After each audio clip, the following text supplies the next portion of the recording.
Robot सास। शहर में रिश्तों की कमी और अपनों के प्यार की कमी लगभग हर घर में है। किसी को अकेलापन अच्छा लगता है तो किसी को ये काटने दौड़ता है। देखो राधा, तुम भले ही गांव की हो, लेकिन यहाँ शहर में सभी को साथ लाकर रखना पॉसिबल नहीं है। हाँ, लेकिन प्लीज किसी को तो बोलो हम लोगों के साथ रहें। तुम सारा दिन ऑफिस और मैं घर पर पकती रहती हूँ। अरे तो किसी सहेली को बुला लिया करो, बातें कर लिया करो। किसको बुलाऊं? कब तक बुलाऊं? तुम सासू माँ को बोलो ना आकर यहाँ रहे। ठीक है, बात करता हूँ मैं उससे। रवि ऑफिस चला जाता है और अपने दोस्त से कहता है, यार बीवी ने माँ को शहर बुलाने की जिद कर रखी है। अब सोच रहा हूँ कि ऑफिस से दूर जाकर कहीं कोई घर ले लो किराए में। अब 2 कमरे का मकान तो पास में महंगा ही पड़ेगा ना। पर यार गांव की लड़कियों को शहर शादी करके लाओ तो यही दिक्कत होती है। वो लोग समझ ही नहीं पाती कि शहर की जिंदगी कितनी मुश्किल है।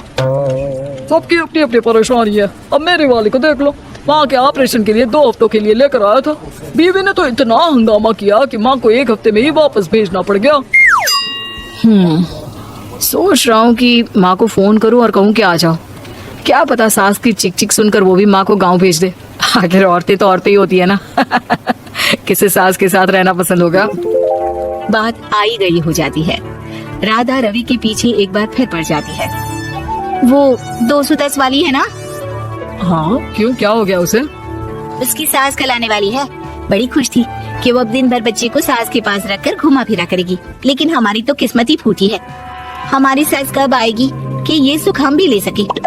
देखो मैं माँ से बात कर लेता हूँ, लेकिन माँ हमेशा के लिए कैसे आएगी? कोई और तरकीब सोचो ना। एक काम करो ना, मुझे गाँव छोड़ दो, मैं चली जाती हूँ। कम से कम सास का सुख तो देख लूंगी। लेकिन ऐसा कहाँ हुआ कि कोई सास बहू एक साथ सुख से रहे। रवि तो जानता था सब, लेकिन करता क्या। पर कहते हैं ना, पति का दिमाग है, चलेगा तो सही। एक आइडिया आया है। क्यों ना मैं माँ की शक्ल सूरत का एक रोबोट लाकर दे दूं, जो राधा के साथ बिल्कुल सास वाला व्यवहार करे। मजा ही आ जाएगा। न माँ को लाने की झंझट, न सास बहू की किचकिच। रात को स्विच ऑफ करके अलमारी में पैक। बस फिर क्या था। अगले दिन जैसे ही घर की घंटी बजती है और राधा दरवाजा खोलती है, साथ में खड़ा होता है रवि और साथ में होती है रवि की माँ यानी कि राधा की सास। माँ जी, मुझे तो मेरी आंख पर विश्वास नहीं हो रहा। कितना अच्छा सरप्राइज है। हाँ, आइए माँ, आइए।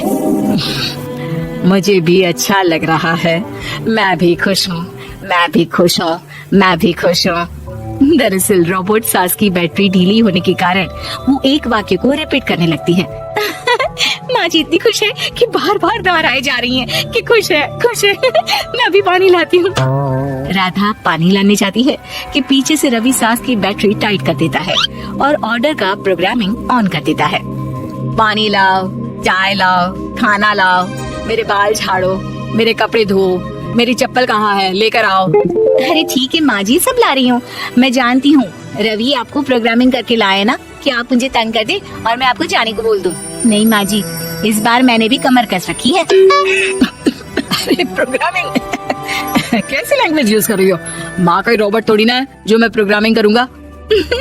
अरे मजाक कर रही हूँ। माँ तो माँ होती है, मैं जानती हूँ। राधा सास के साथ खुश रहती है। वो उनके साथ बातें करती, घूमने जाती और आसपास के लोगों से मिलवाती। लेकिन एक दिन, अरे कभी तुम लोगों को लड़के नहीं देखा। इतनी तो तू मैं माँ बेटी में भी हो जाती है, लेकिन तेरी सास तो बिल्कुल ताना नहीं देती। हाँ ये तो है, ताना तो नहीं देती लेकिन ऑर्डर बड़े बड़े देती है। अरे ना मानना, 2-4 ऑर्डर अपने आप ठीक हो जाएंगी। तभी देखेगा असली रंग। कौन सा तेरे बुलाने पर आई है, बेटे के बोलने पर आई होगी बुढ़िया। बात तो सही है, लेकिन यार कोई बात नहीं ना, सास लड़ाई करे भी तो कोई परेशानी नहीं है। कितना ख्याल भी तो रखती है। ये तो है, लेकिन तेरी सास तो बिल्कुल नहीं लड़ती। ये कैसे? खैर मुझे क्या। पड़ोसन तो चली जाती है, लेकिन राधा के मन में सवाल छोड़ जाती है कि ये सास है भी कि नहीं। रात में राधा रवि से कहती है, मैं ना माँ जी के पैर दबा कर आती हूँ। अरे लेकिन वो तो मैंने अलग कर दिया है। क्या कैसे कहा? नहीं, मेरा मतलब कहाँ कभी माँ का पैर गांव में रहा करता था, तो मैंने काट कर मतलब माँ को शहर ले आया ना। Oh okay. रवि चैन की सांस लेता है कि चलो कुछ तो बहाना मिला, लेकिन कब तक। रवि रोज माँ के पैर दबाने के बहाने रोबोट को कमरे में ले आता और डिसमेंटल करके रख देता। एक रोज, मैं आज माँ जी की कोई बात नहीं मानूंगी, देखती हूँ कैसे नहीं लड़ती। अरे ऐसी भी सास किस काम की जो खटर पटर ना करे। सास का डिमांड मोड ऑन होता है। खाना दे दो, पानी दे दो, नाश्ता चाहिए।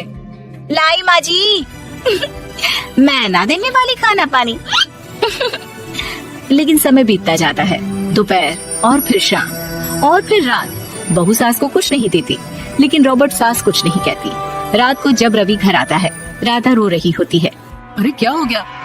तुम्हारी माँ ने मुझसे लड़ाई की, खूब खरी खोटी सुनाई। मैंने तो आज सुबह से खाना भी नहीं खाया है। रवि समझ जाता है कि राधा झूठ बोल रही है, क्योंकि खरी खोटी वाली प्रोग्रामिंग तो उसने की ही नहीं थी। मैं माँ से बात करता हूँ, तुम परेशान मत हो। रवि रॉबर्ट माँ को लेकर कमरे में चला जाता है। वो उसे डिसमेंटल करके रख ही रहा होता है कि राधा, चलकर देखती हूँ माँ जी कहीं रवि को मेरे खिलाफ भड़का तो नहीं रही है। वो जैसे ही कमरे के अंदर जाती है, डर जाती है। सास के पुर्जे पुर्जे अलग थे। रवि, ये क्या है? ये माँ रॉबर्ट थी, तुमने ऐसा क्यों किया रवि? कुछ नहीं राधा, मैंने जितना अपने दोस्तों से सुना था कि शादी के बाद वैसे तो सब ठीक रहता है, लेकिन जब माँ और बीवी लड़ते हैं तो पति का बुरा हाल कर देते हैं। और मैं ना सुकून से रहना चाहता था, बस इसलिए।